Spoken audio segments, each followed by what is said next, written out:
Sadzę, gdzie tylko się da. Jakieś drzewa owocowe, krzewy, te rośliny wieloletnie. Za dziecka wychowywałem się, można powiedzieć, na drzewach, bo całe dnie spędzałem z kolegami, włócząc się po okolicach. To były takie czasy, gdzie dzieci spędzały czas poza domem, nie było komputerów, więc byłem non-stop wokół drzew, albo w lesie, albo na drzewach owocowych, zajadając się czereśniami, wiśniami. Później nie miałem takiego jakiegoś zainteresowania uprawą tych drzew, dopiero zanim jeszcze się dowiedziałem, że jestem chory, ale byłem taki przeciążony pracą w mojej firmie, no to zaczęły mnie interesować drzewa, permakultura, to całe odejście od tej naszej mainstreamowej kultury opartej o tak naprawdę wieczne leczenie symptomów.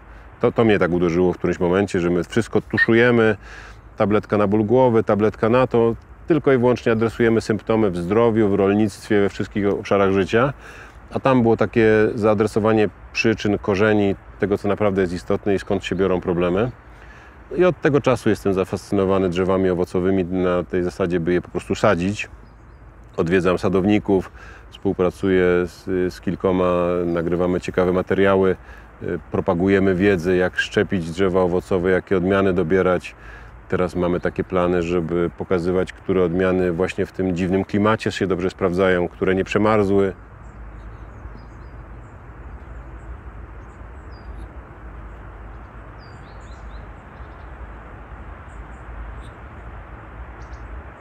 Mój dziadek był więźniem Oświęcimia i uciekł z tego obozu i całe życie ten jakby oszczędzanie jedzenia, on zawsze na to zwracał wielką uwagę, więc być może, że to w mojej rodzinie gdzieś tam głęboko tkwiło, że jedzenie jest czymś naprawdę bardzo cennym i świętym. No a rzeczywiście jak teraz zobaczysz, no to w takiej przestrzeni miejskiej, podwiejskiej tego jedzenia prawie nikt nie uprawia. Więc wydaje mi się, że jesteśmy taką pustynią jedzeniową. A no co szkodzi, żeby zamiast po prostu drzewa rosło drzewo z owocami. Wydaje mi się, że to po prostu jest marnotrawstwo przestrzeni, marnotrawstwo ziemi. Ostatnio dotarłem do takiego filmu o Hindusie, który nazywany jest The Forest Man. Mieszkał na największej na świecie wyspie rzecznej. Przy rzece Brahmaputra w Indiach jest wyspa, na której mieszka 150 000 ludzi. Ta wyspa zaczęła erodować, zamieniała się powoli w wydmę. No i on był tym przestraszony, całe życie widział, że tam było piękny rajski ogród i nagle wszystko wymiera. No i pewnego dnia wziął po prostu torbę z sadzonkami i posadził kilka drzew. Następnego dnia zrobił to samo robił to przed tygodniami, miesiącami, latami, dekadami. W tej chwili już ponad 40 lat to robi. Posadził 550 hektarów lasu. Mówi, że w tym jego lesie pojawiło się kilkaset słoni, nosorożce, tygrysy, więc cały ekosystem stworzył. Jedna osoba, która po prostu codziennie sadzi drzewa, więc tak przyszło mi do głowy. Ja już wcześniej miałem ideę sadzenia lasu żywieniowego, żeby w szkołach, przedszkolach, w parkach rosło jedzenie, ale pomyślałem sobie, że trzeba to robić po prostu konsekwentnie, tak jak ten Hindus. No i mam taki plan, 1 000 000 porcji darmowego jedzenia. Zgodnie z moim arkuszem w Excelu za 13 lat będzie 100 000 porcji, a za 26 lat będzie 1 000 000 porcji. Jeśli tylko będę to działał takim, no niewielkim tempem, więc jeśli pojawią się dodatkowe osoby, które będą chciały pomóc posadzić albo zapewnić sadzonki, to myślę, że możemy osiągnąć to szybciej, ale nawet jakby nikt nie pomagał, to mam nadzieję, że jako jedna osoba jestem w stanie posadzić 1 000 000 porcji, czy taką, nie tyle posadzić, ale zrobić urządzenie organiczne, które po prostu zapewnia tyle jedzenia. Wydaje mi się, że to będzie cenne kiedyś, powstanie świetny bank genów, bo wszystko opieram o dawne odmiany, więc będzie można na mapie zobaczyć, gdzie rośnie w mojej okolicy jakaś ciekawa odmiana. Tam w tym filmie o Hindusie, o którym Ci wspominam, było powiedziane, że skoro tylko on jeden to potrafi, to co by było, gdyby 1000 osób, gdyby 10 000 osób coś takiego robiło. Ja myślę, że większość problemów żywieniowych na świecie moglibyśmy rozwiązać. Problem takiego jedzenia, które jest bardzo chemicznie uprawiane, moglibyśmy rozwiązać. Wszystko jest w naszych rękach. Tak jak byłeś ostatnio u nas, to miałem taką główną myśl przewodnią, moją taką myślą, która mi chodziła po głowie, jest to, że jesteśmy uzależnieni od tych wielkich sił ekonomicznych, państw, korporacji i tak dalej. Ale to się już mocno u mnie wypaliło. Ja już to po prostu dobrze wiem, nie muszę tego cały czas powtarzać i wiem, że tak jest. Natomiast teraz mam taką kolejną myśl, która cały czas mi w głowie świta, że po prostu mamy potężną moc jako ludzie. Nie jakąś nadprzyrodzoną moc, tylko robiąc konsekwentnie pozytywne rzeczy, nie dając się wkręcać w te wszystkie awantury na świecie, wojny, te wszystkie polityczne awantury, jeśli tylko się w to nie wkręcamy i kontynuujemy tak jak ten Hindus, codziennie jedną malutką kropelkę czegoś pozytywnego, no to pływalibyśmy tu w oceanie pozytywności w ciągu wielu lat i myślę, że warto, żebyśmy po prostu zauważyli, że mamy potężną moc jako ludzie. Ludzie już tam po 40 bardzo często do mnie piszą, że są właśnie już przemęczeni. Najczęściej jest tak, że ludzie po prostu czują brak sensu. Jest ta kasa, ale kompletnie nie ma sensu. Nie sprawia radochy to zarabianie kasy. Jest ten komfort, ale chciałoby się coś więcej, chciałoby się po prostu żyć tak bardziej pełnią życia. Człowiek jest po prostu takim więźniem, no i w takiej złotej klatce. Prowadziłem firmę i to zawsze była taka, bym raczej powiedział, bitwa. Natomiast bardziej sytuacja takich ludzi w korporacji, gdzie ma dość stabilną posadę, wie, że będzie ją miał przynajmniej przez jakiś czas, ale czuje, że nic sensownego nie robi. Ja też tak czułem, że te rzeczy, które robię, są ciekawe, ale to nie jest takie bardzo wartościowe, więc potrzebowałem jakby więcej sensu, więcej takiego poczucia, że to, co robię, ma coś naprawdę głębokiego. Tak naprawdę kultura nas ogranicza, bo trochę się, myślę, że wstydzimy, jeśli nie możemy zaprosić naszych znajomych na wspaniałego grilla ze wspaniałym domem. Wstydzimy się, jeśli używamy samochodu używanego. Ja już w którymś momencie po prostu doszedłem do wniosku, że nie dość, że się nie wstydzę, to sprawia mi to ogromną radość, że kupuję rzeczy na złomie, kupuję prawie wszystko, co kupuję, to używane na OLX-ie. Wymaga to więcej czasu, jakiegoś takiego polowania.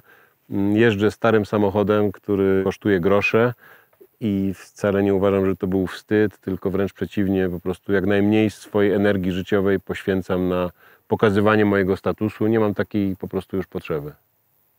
Jeżeli chodzi o tej 1 000 000 porcji żywność, Tak. co to znaczy Porcja? Uznałem, że 1/3 kilograma to jest porcja, więc to będzie 333 000 kilogramów jabłek, czy gruszek, czy innych owoców, no i że to mniej więcej tak przeliczamy. Dużo borówki? Dużo borówek, tak, bardzo fajnie owocują, to jest taki mój sztandarowy plon, przy którym bardzo mało pracuję i jeszcze nigdy mnie nie zawiódł. W żadnym roku mnie nie zawiódł, a widzisz Cały tutaj... płot jest borówki. Cały płot jest borówkowy, na dole też jak ostatnio byłeś, to pokazywałem taki nowy sad tak zwany i tam też już są borówki, zejdziemy sobie na dół zobaczyć. One są fajne, bo nie dojrzewają naraz, więc skubiemy je codziennie od lipca do października w zasadzie. Super owoc. Porzeczki też są fajne, bardzo łatwe w rozmnażaniu. Na moim kanale zrobiłem taki filmik, rozmnażaj porzeczki jak chwasty, bo rzeczywiście jeśli byś wziął tylko tą gałązkę, utniesz, oderwiesz liście, włożysz do ziemi, to masz nową sadzonkę. I wszystkie te porzeczki, które tu mam, no to są w zasadzie z jednego krzewu, które kupiłem gdzieś u ogrodnika. Dlaczego więcej osób tak nie robią? Ja nie wiem, moim zdaniem to jest jakaś taka blokada. Jak mam ogrodzenie elektryczne dla alpak czy dla kóz, kiedyś dla owiec, to na początku te zwierzęta są rażone prądem, ale po pewnym czasie już nie muszą mieć tego prądu, one po prostu nie przekroczą tego ogrodzenia. Nawet wiedzą, gdzie była linia, gdzie to ogrodzenie było. I myślę, że z nami ludźmi jest podobnie. Jesteśmy tak przyzwyczajeni przez telewizję, przez seriale, że jedzenie to się tylko kupuje w sklepie. I każdy się po prostu boi przekroczyć, trochę tak jak to ogrodzenie elektryczne, boimy się przekroczyć kolejną barierę, bo zgodzę się, że uprawa takich warzyw jednorocznych, które tutaj widzisz, gdzieś tam kapusta, marchewka, buraki, to wymaga sporo pracy. Natomiast krzewy, drzewa są dużo prostsze. Raz posadzisz, myślę, że te porzeczki będą przez 10 lat rodziły cały czas owoce, trochę je przytnę, niewiele z nimi robię. Nawet się orzech, widzisz, tutaj się dopiero go zauważyłem niedawno, wyrósł całkiem duży orzech. Więc nie słuchajmy takich wzorców, które są troszeczkę wymuszane, że jedzenie musi być tylko ze sklepu. Tutaj masz pełną kontrolę nad tym, co w tym owocu rośnie, czym on jest podlewany. Widzimy już taki duży wzrost ilości jedzenia z naszego ogrodu. Codziennie od lipca, myślę, że do października co najmniej kilogram owoców możemy zebrać z tych wszystkich krzewów, których nie jest tak wiele, to nie są tysiące, to jest pewnie 20 krzewów borówki amerykańskiej, 20 porzeczek, 20 agrestów. No i to już nawet są konkretne oszczędności. Jakby to policzyć, ile kosztuje borówka taka ekologiczna, czerwony agrest, to myślę, że nawet sobie tak liczyłem, że myślę, że możesz 1000 zł zaoszczędzić miesięcznie, zapewniając rodzinie pyszne owoce, więc zamiast tui posadź sobie parę krzewów z czymś, co rodzi jedzenie. Mi to po prostu sprawia dużą przyjemność. Nie podchodzę do tego ideologicznie, tu nie ma żadnej jakiejś koncepcji, że człowiek powinien jakby być blisko natury. No tak to wychodzi, że dobrze się tutaj czuję.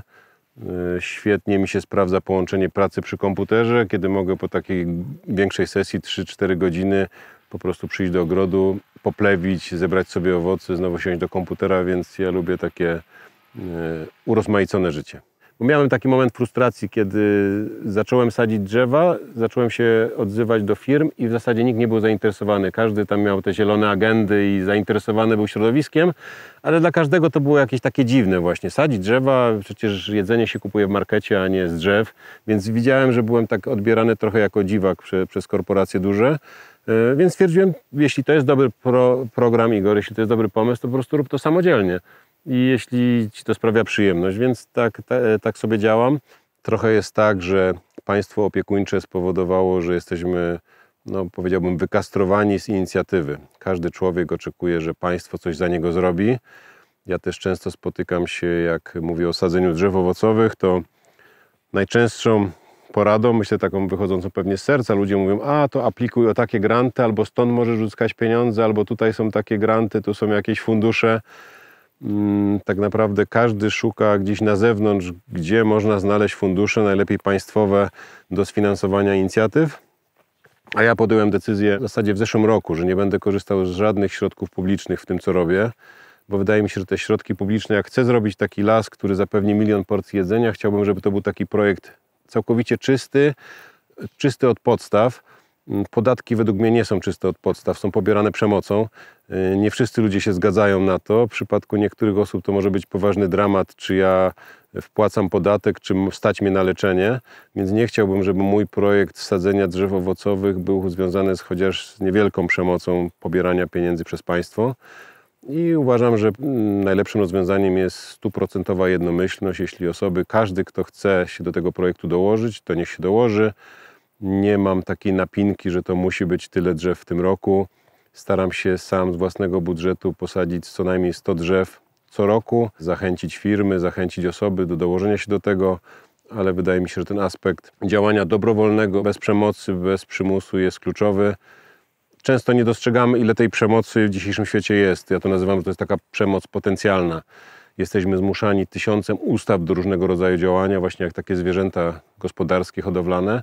I myślę, że to wychodzi na zewnątrz, ta przemoc potencjalna wychodzi na zewnątrz właśnie w takiej potrzebie akceptacji wojny.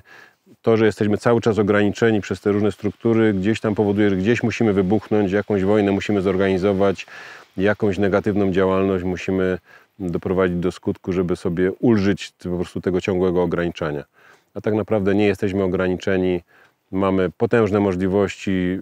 Wielu z nas może poświęcić 1 godzinę w tygodniu na coś pozytywnego. Gdyby tylko to było konsekwentne, to naprawdę jesteśmy w stanie przenosić górę. Ten system nie lubi takich ludzi jak my, szczególnie którzy pokazują, że można z niego wyjść. Nie mam najmniejszych wątpliwości co do tego, że tego systemu nie da się zreformować. Uważam, że wszyscy ludzie, którzy angażują się w jakieś działania polityczne, chociaż na najniższym szczeblu, tracą swoją energię życiową. Ten system potrzebuje takich naiwnych ludzi, którzy często w bardzo dobrej wierze działają w takich różnych organizacjach. No i oni po prostu stają się takim mięsem tego wielkiego systemu.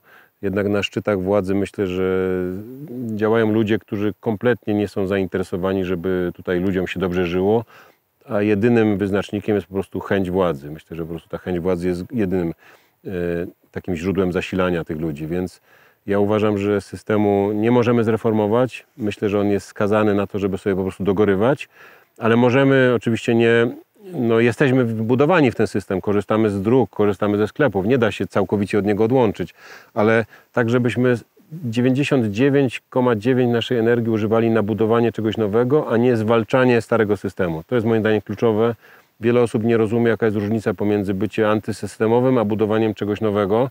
A to jest całkowicie inna mentalność, kiedy walczymy z czymś, na przykład walczymy z klimatem, ze zmianami klimatycznymi, a zaczynamy robić coś pozytywnego, a nie walkę, co wpływa pozytywnie. Cała moja akcja Lasu Żywieniowego, nazwa sama Fruitprint, była taką przewrotną nazwą skierowaną do biznesu, bo widziałem w tych kanałach, różnych mediach społecznościowych, biznesowych, że każdy walczy z carbon footprint, każdy tam zwalcza i tam cały czas jest atmosfera walki, wojny, nazewnictwo jest militarne, a ja stwierdziłem, że ja chcę żyć po prostu w atmosferze radości, budowania czegoś, kreatywności, więc zamiast walczyć ten footprint, to budujemy fruitprint. Niby to samo, będą posadzone drzewa, takie same jak te korporacje sadzą, ale w 100% pozytywna energia, w 100% tak jak Ci mówiłem, czysty biznes związany z tym, że nie korzystamy ze środków publicznych. Według moich wyliczeń tym tempem, którym teraz działam, za 13 lat będzie 100 000 porcji darmowego jedzenia, za 26 lat będzie 1 000 000 porcji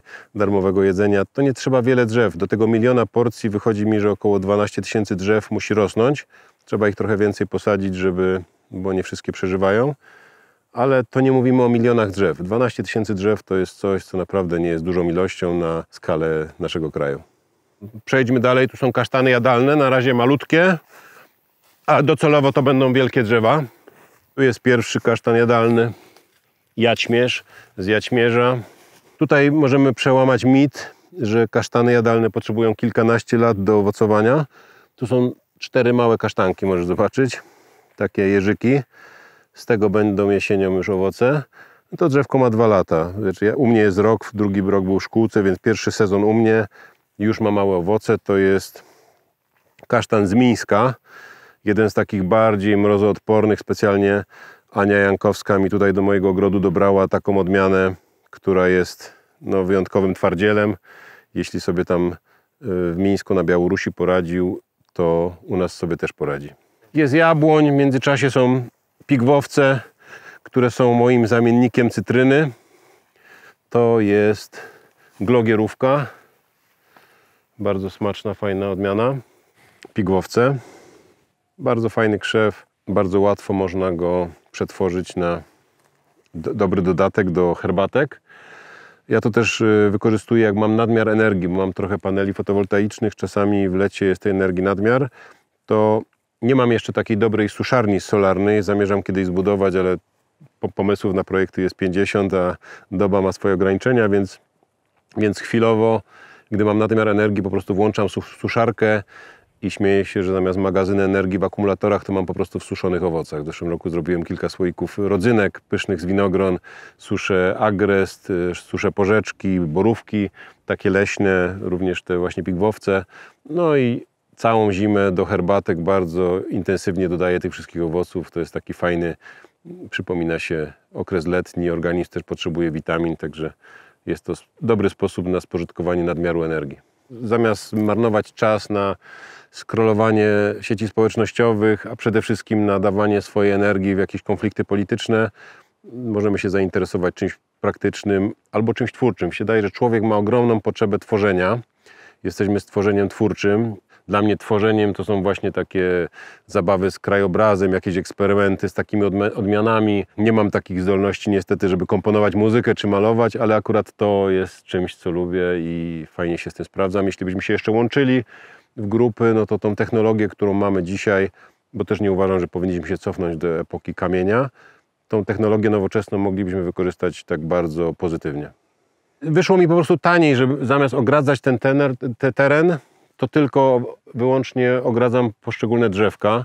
Zrobienie ogrodzenia, tutaj widzisz słupki na przykład betonowe za tobą, to jest dużo wysiłku, szczególnie, że pracuję przeważnie sam. To taki odcinek ogrodzenia, bo tutaj jeszcze na dole są słupki, widzisz, stare, drewniane, już się walą. Takich już nie robię, już wszystkie nowe robię betonowe, jeśli muszę coś ogrodzić, żeby to było na lata. Ale zrobienie takiego ogrodzenia no to jest kupa wysiłku, a to jestem w stanie w 20 minut zrobić taką klateczkę. Więc nie jest to też drogie. W tartaku z takich resztek po prostu przyjeżdżam do tartaku, zbieram resztki różnego rodzaju łatek i sadzę kolejne drzewa. To jest gruszka, tutaj jest łubin wysiany, który zapewnia lepsze nawodnienie, lepsze również nawożenie. Tam jest taki łubin trwały, ładne kwiaty tu będą z nasion, o które pytałeś wyżej, już tutaj przeniosłem. Też chciałem się bawić w tych klatkach, żeby często się mówi o takich gildiach, gdzie po prostu drzewo rośnie w towarzystwie. Trochę moim zdaniem dużo jest w tym filozofii. Ta nazwa gildia jest taka mądrą nazwą na to, co się zawsze pod drzewem działo, bo zawsze pod drzewem rosło wiele gatunków, ale można się oczywiście bawić doborem tych gatunków, więc tutaj daję łubiny, tam gdzieś są żywokosty. Chcę zobaczyć, z którymi roślinami te drzewka będą najlepiej działały, bo teren jest tutaj mało urodzajny, ta gleba jest kwaśna, więc przez pewien czas przed posadzeniem przygotowuję tutaj obornikiem, ściółką, żeby były takie lepsze miejsca. Już widać, że wokół tych drzewek ta trawa jest bardziej zielona, ale jeszcze myślę, że te czerwone liście Czereśnie sobie w ogóle u nas trudno radzą. To jest czereśnia i nie wiem, czy ona sobie poradzi. W permakulturze mówi się o różnych strefach, że jest ta strefa taka najbliżej domu, później trochę dalsza i tak dalej. I do kolejnych stref coraz rzadziej przychodzimy.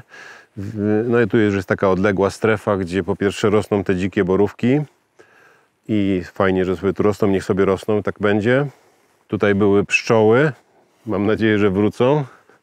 Umarły zimą i zawsze tutaj jesienią miałem 2 sezony i zawsze jest jesienią duża konkurencja i podkradane były rabowane były te ule.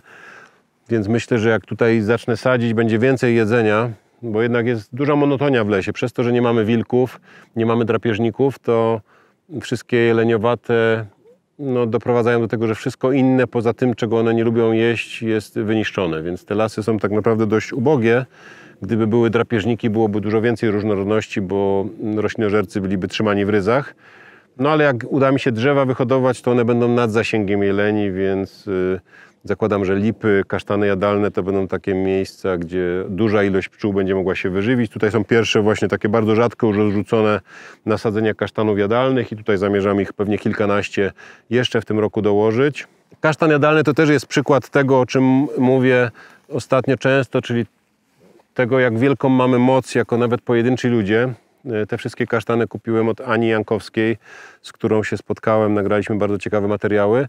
Jedna osoba, która ściągnęła do swojego gospodarstwa kilkadziesiąt, tam nie wiem czy nie około 70 odmian kasztanów jadalnych, sama je szczepi, sama dobrała te odmiany, które się sprawdzają w Polsce, wyszukała wszystkie kasztany jadalne, które w Polsce rosły dziko. No i na tej podstawie zapewniła nam, wszystkim ludziom sadzonki i myślę, że może być jedną osobą, która tak naprawdę zainicjowała taki ruch sadzenia kasztanów jadalnych w Polsce. Jedna osoba, dzięki jednej osobie będziemy mieć nowe, ciekawe drzewa. Kiedyś one rosły w Polsce, później zostały zapomniane, a myślę, że w tym klimacie, który jest coraz cieplejszy, mają świetne możliwości. Skoro z takiego drzewa kiedyś mi spadnie 50 kg bardzo kalorycznego jedzenia, no to będzie wspaniała sprawa. Na razie dobrze sobie radzą na oborniku alpakowym. Kasztany jadalne lubią góry, lubią glebę, która nie trzyma wody. Tutaj u mnie bardzo szybko woda spływa. Lubią trochę kwaśną glebę, więc to są takie idealne rośliny do lasu żywieniowego. I też z nimi jest związana bardzo ciekawa historia. Myślę, że jednej z największych klęsk ekologicznych, jaka była na świecie w Stanach Zjednoczonych. Wymieranie kasztanów jadalnych. Kasztany jadalne były podstawą jedzenia nie tylko dla wszystkich tych rdzennych ludów, Indian amerykańskich, ale dla zwierząt, dla indyków, dla jeleni. Ogromna ilość zwierząt żywiła się kasztanami, które rosły wszędzie w paśmie Appalachów. I któregoś momentu do zoo w Brooklynie na początku XX wieku sprowadzono kilka chyba japońskich odmian i przywieziono grzyba, który zaczął się rozprzestrzeniać z taką prędkością rzędu 50 mil rocznie i wytłukł wszystkie kasztany jadalne w Stanach Zjednoczonych. Wszystkie prawie co do jednego. I kiedyś czytałem taką książkę Indian, że to była z ich strony po prostu tak jakby koniec świata. Ich świat się skończył, kiedy obserwowali, że kiedyś mogli po prostu iść do lasu i to jedzenie było wszędzie. Nagle musieli iść do sklepu, więc trzeba być ostrożnym w wprowadzaniu nowych gatunków. Tak naprawdę nie mamy, bardzo trudno to kontrolować, bo nikt tego nie zrobił w złej wierze. Bardzo podobne drzewa sprowadzono, no okazało się, że zniszczyły miliardy drzew. Czego brakujesz? Opanowałem sposób uzyskiwania miejsc do nasadzeń, co uważam, że jest bardzo cenne, bo na początku myślałem, że to będzie największe wyzwanie. Jak zaczynałem, to byłem przekonany, że firmy będą chętne, ale nie będę miał miejsc. Okazuje się, że znalazłem taki patent na miejsca i myślę, że dzisiaj mam tych miejsc, można powiedzieć, w mojej skali nieograniczoną ilość. Nie na 1 000 000 porcji, ale pewnie na 10 milionów porcji jedzenia. Ograniczeniem na dzisiaj są finanse, po prostu zakup sadzonek. Ja sam kupuję około 100 sadzonek rocznie za pomocą wsparcia firm, jakichś tam bardzo pojedynczych wpłat osób indywidualnych, kupuję ich więcej. Więc to jest ograniczenie. Jakbyśmy chcieli mieć, bo to jest wykonalne, żeby posadzić te 10 000 drzew, które planowałem za 26 lat, można je posadzić w rok.